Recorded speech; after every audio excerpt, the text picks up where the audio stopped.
Aujourd'hui, j'ai un peu l'impression de tirer sur l'ambulance, mais je pense quand même que notre petite étude de cas peut s'avérer utile pour prendre du recul sur nos utilisations de l'IA dans la vulgarisation historique. Et aujourd'hui, accrochez vos ceintures, on va parcourir l'histoire de France en 1 minute.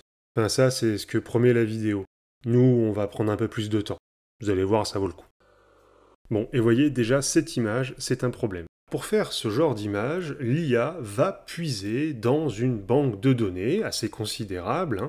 Et le truc, c'est que dans les bases de données, il peut y avoir un peu de tout. Et que l'IA ne sait pas discriminer entre les représentations datées de certaines populations, comme les Celtes, et les représentations construites plus récemment par la recherche. Résultat, la première image, elle est complètement bidon. C'est l'image des Celtes qu'on avait à l'époque des manuels scolaires de la Troisième République, dans le roman national. On dirait vraiment Astérix le Gaulois, on dirait une communauté hippie dans le Larzac, mais ce sont pas des Celtes, ça, messieurs, dames. Les Celtes, ils avaient une civilisation urbaine, dans le cadre de ce qu'on appelle les Oppidas, et par ailleurs, ils pratiquaient une agriculture extrêmement productive et aussi extensive.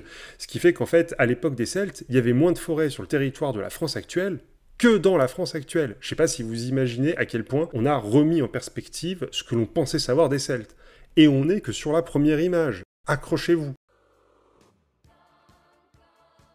Bon, j'aime bien, l'image donne l'impression que la conquête des Gaules, ça s'est fait dans une ambiance de franche camaraderie. On voit une poignée de main virile et respectueuse entre César et Vercingétorix.